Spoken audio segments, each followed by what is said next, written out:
What's up, everybody? This time to wrestle with Suplexus. I'm Suplexus, and today I am giving you my review for Evolution 2, aka Evolution 2025. I gave my predictions for this pay per view on Friday, or was it Thursday? I believe it was Thursday. And tonight, I'm going to give you my review of the show, my brutally honest review. I gotta preface that because I have some thoughts about the show as a whole that might not be popular, but we're going to do this in a little different way. So, I'm going to talk about what I liked about the show, then what I did not like, and at the end, I will come to a consensus on how I feel about the overall package. So, what did I like? What was the best thing on the show? Well, you probably guessed it. It is the thing on the thumbnail. As you see Io Sky jumping off the guardrail, and you see Rhea Ripley right there. Or jumping off a crate, if you want to be technical. This match to me was an excellent professional wrestling match. I loved it. And I didn't expect much less, I'll be honest, because you have Rhea Ripley, you have Io Sky. You saw what they did in Las Vegas at WrestleMania with Bianca Belair, my favorite women's match of all time. That's still the case after tonight. But you saw that, and you kind of had an idea probably of what they'd do tonight. And for this, if you say this was your match of the year, I will not argue with you. This was everything that a main event should be. And then, of course, at the end, we have Naomi cashing in. So, most of you probably know I'm a big Io Sky fan. You see me right here in the thumbnail with Io doing that. You saw the thumbnail for WrestleMania. You saw the sign they brought to Survivor Series with Roman Reigns and Io Sky on it. Um, I'm a big fan of hers, but I am completely fine with this booking decision actually. Because as much as I think Io is like one of the two best i- of all time to me, her and Roman Reigns. Um, Naomi deserves this just as much, and the fact that Io was willing, maybe against her will, who knows, but she put over Naomi, did the right thing. I respect it, and I am down to see Naomi as champion. I don't think this is the end of the Io Sky push. I do think she hangs around that scene and she will still be involved, hopefully more so than she was in May and June. But I enjoyed this very much. Um, I think this match, the death match between Hangman and Mox, and the Swerve and Osprey tag match are the three best matches of the weekend. You can give me any order for them, but those are the three best. 5 stars to them. Throw all the stars at these matches. They performed and then some. And I also want to mention, so this one I could go spot by spot. We got a Spanish Fly, we got a jump from the guardrail, but I think it's best that you watch it for yourself. Me going spot by spot wouldn't do it justice for this main event. So I also want to mention the second best thing on the show, the opening match for the Intercontinental Championship as Lyra Valkyria defended. Lyra's not the champion. Little botch there. Becky Lynch, the champion, defended against Lyra Valkyria and Bailey. I thought they had a really good match. I enjoyed it about as much as I enjoyed Mercedes versus Tony Storm. Very good way to open the show. Um, I think the right person won, and as much as I am a Bailey fan, I think she's the best of the horsewomen. I think they made the right call on Bailey eating the pin so that we can get to SummerSlam with Lyra finally taking down Becky and winning back the Intercontinental Championship. So, um, those are the two things I liked. Now, the things I didn't like. So, some things on the show were decent.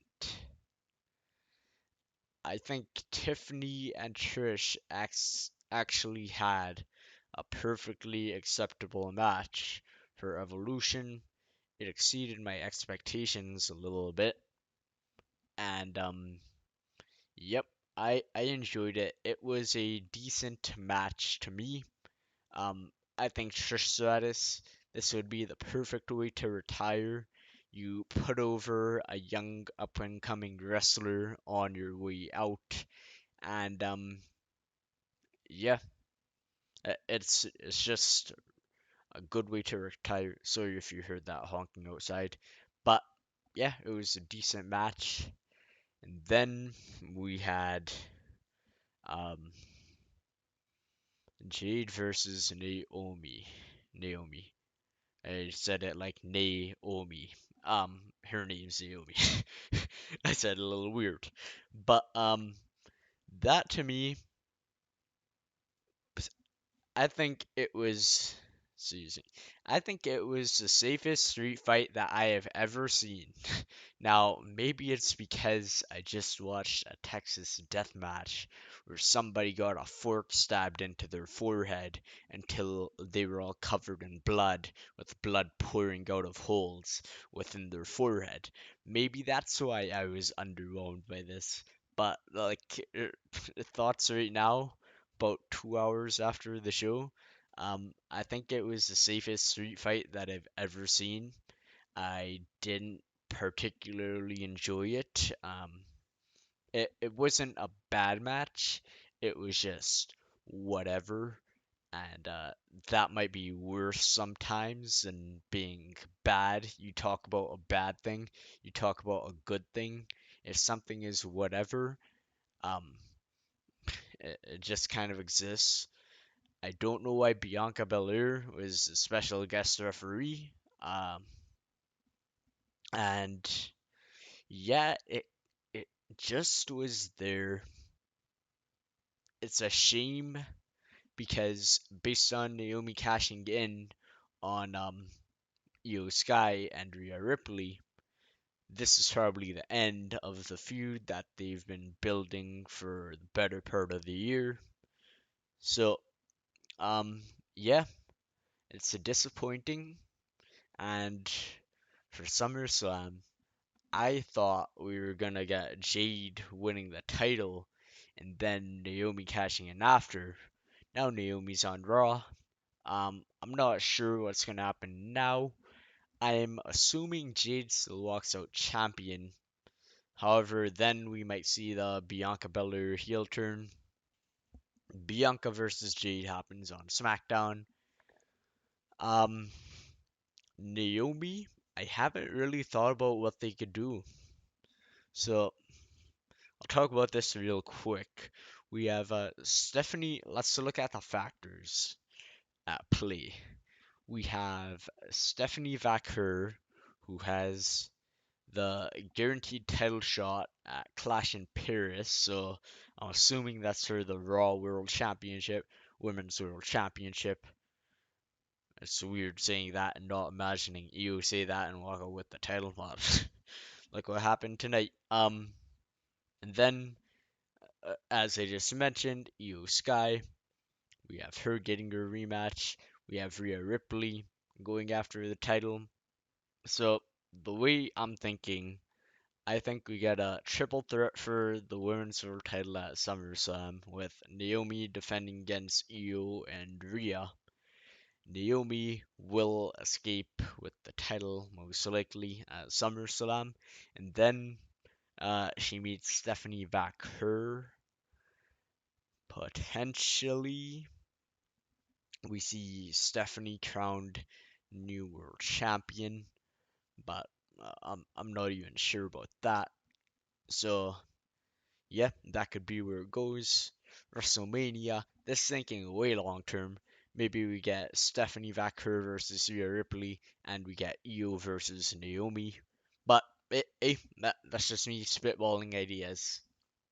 So, um, another match that happened. As you can see, a lot of these are forgettable. The Women's Tag Team Championship match. It's whatever. This match was pretty whatever to me. Um, from what I remember, there's 7 matches, so maybe it was better or worse than I thought it was. But I don't remember this match having much of a good flow to it. It was, I guess it was decent, but I don't remember enjoying this much at all. The champs retained. They pinned the NXT team, and looks like we're getting Charlotte and Alexa versus I almost said Liv and Raquel, Roxanne and Raquel. At SummerSlam. One thing I want to point out though, Charlotte got some decent reactions, and I think it all comes down to they tried to give Charlotte too much for like years now. They've just put her in the world title picture, but I think people are starting to appreciate the fact that she can still work and not in the world title picture. Like, she was in a tag team match with 7 other women wrestling. She did not get as much time, but when she was in the ring, the people enjoyed it. The people appreciated Charlotte, and I think they gotta keep this up. Don't rush her back to the world title scene at least for about a year. Just let her do her thing here. People will enjoy her, and then slowly, just like they did with Roman Reigns. Remember, um, I think Roman's the GOAT. I think he's the best. I've thought that for the past 11 years, but it's clear other people didn't think that. And then he started working in the mid card, the likes of Buddy Murphy. He started wrestling, and people began to appreciate him more. I think that could happen with Charlotte, something like that. So keep it up, WWE. You're doing the right thing with Charlotte Flair. I'll say that. However, what was not right was JC Jane versus Jordan Grace. This had no business being on the show. I did not think this match was good. Um, I don't see it in JC Jane. I think they just hot shotted the title onto her for shock value. And yeah, this was I didn't like the match personally. JC Jane retains thanks to Blake Monroe, or as I prefer, Mariah May, turning on Jordan Grace. When she turned, so I've watched AEW for a while. I covered Revolution. I was at All In last year. When Mariah fought Tony, the way Mariah turned, it is one of the best heel turns in recent memory. Grabbing the heel, driving it into her head over and over. Tony's bleeding buckets. You have this crazy angle at the end of Dynamite. But here, she picked up her title. She picked up the women's title. She lightly hit her in the back, and that was it. The announcers didn't even acknowledge it for a while. They're like, is it an accident? Sorry about that. Is it an accident? Is it on purpose? Um, I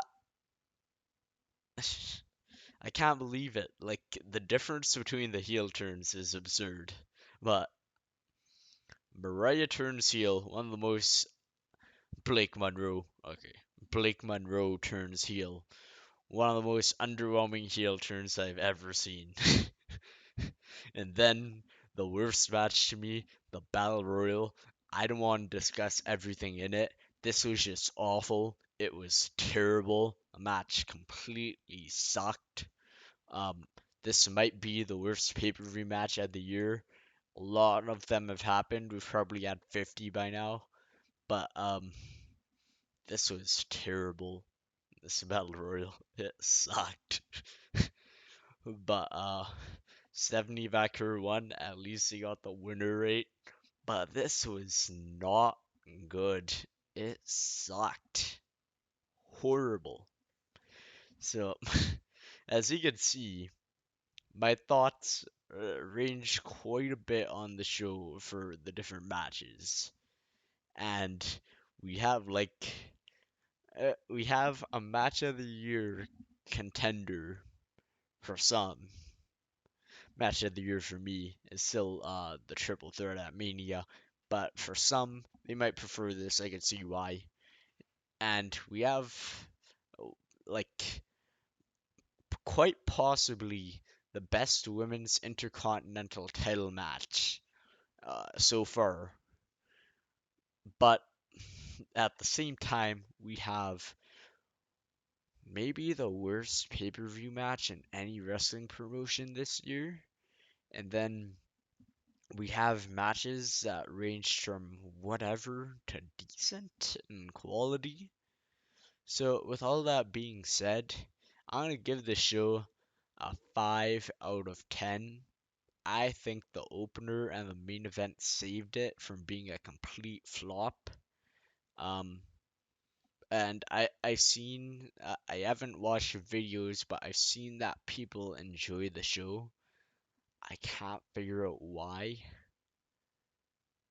I was sitting there like questioning what was going on because it wasn't good. But I'm gonna give it a 5 out of 10. Um,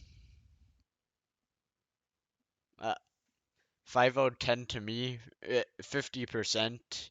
It's a pass. It is a passing grade, but it is nothing more than a passing grade. A passable show, a instant classic main event, a very good opener. You can skip everything else in the middle. This has been Suplexus. I hope you enjoyed my review. If you disagree with me, I hope you see where I'm coming from. Leave a comment below about what your favorite women's match of the year is. For me, it's a triple threat at WrestleMania. Thanks so much if you've made it this far. I'll see you in the next one. Have an amazing day. Love you.